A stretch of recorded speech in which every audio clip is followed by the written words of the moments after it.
This is Andre. He is a regenerative farmer based in KZN, South Africa. Everything on his farm is free range.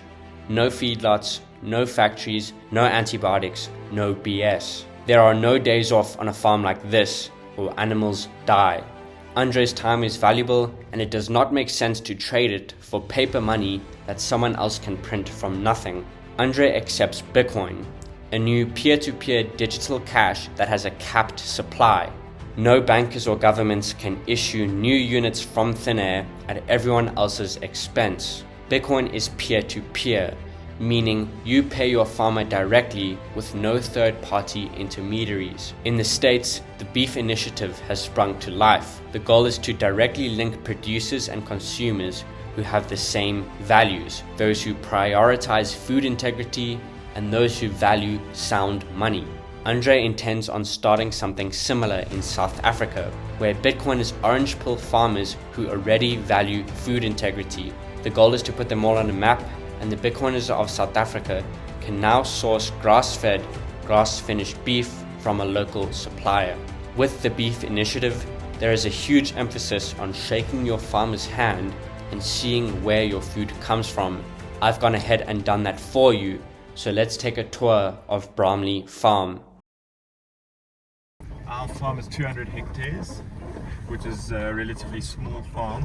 The average size of farms around here is closer to 2,000 hectares. We started farming in 2018 with pasture-raised broilers for meat, and then we progressed onto pasture-raised layers for eggs and pigs, and now just over a year ago we've had our first beef cattle.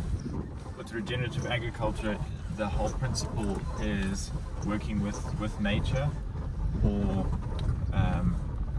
sticking as close as possible to the laws of nature. And in nature, everything works in wholes. So, for example, the chickens, they fertilize the grazing land and sanitize the pastures. They take out all the ticks and fly larvae, and they also act as dead-end hosts for any parasites that the cattle might be susceptible to.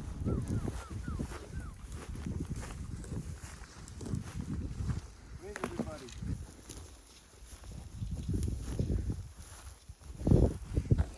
Conventional beef production, they take young animals and stick them in feedlots. There's advantages in profitability with that because you get to grow an animal quickly and fatten it quickly while it's still young. You can then slaughter it and butcher it without having to age it, because the meat is still tender because it's a young animal. Most of the grain production in the world actually goes to feedlots to feed cattle and pigs in confinement.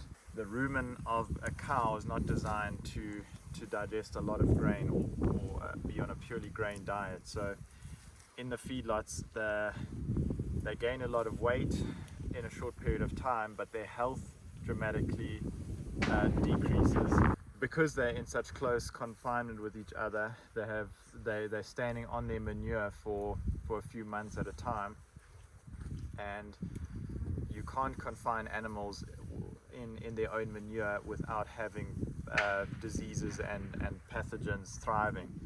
So if they didn't give them routine antibiotics, they would lose a lot of animals during that 2-month stint. The opposite of that is grass-fed, grass-finished beef. The problem is it takes a lot longer to grow out an animal on grass, and then to finish it in terms of getting the right amount of fat cover takes even longer. But the saving is in your health. You know, you're eating meat that increases your health instead of decreasing it, and so you're saving a heck of a lot on doctor and hospital bills. Grain-fed is a shitcoin. Grain-fed is a shitcoin. The earth is finite, so you're working within a limit, and so either you're going to be decreasing your natural resources year over year by extractive or destructive farming, or regenerative farming is the opposite, where you're increasing life and diversity year on year, which means the value is increasing over time. you get big dung beetle, you get small dung beetle, all different kinds, and they're recycling this. Like, for them, this is like the best thing ever. So they recycle all of this and take all the good stuff out and into the ground. Small holes so they take it down to the root level of the plant, and that's how the whole nutrient cycle works. But if you give your cows antibiotics and over dip them for ticks, it all comes out of their manure, and you're killing all this insect life as well. And so you might have a lot of dung, but there's no insects and microbes that are alive in there to actually cycle it in to benefit the plants. So our pigs are also in a rotational system, just in an electric fence net, and they move twice a week.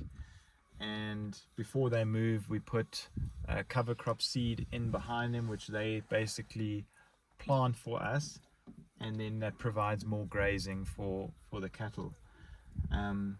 Like with the beef and like with the chicken production, it takes much longer than in a factory farm environment to raise one pig to slaughter weight.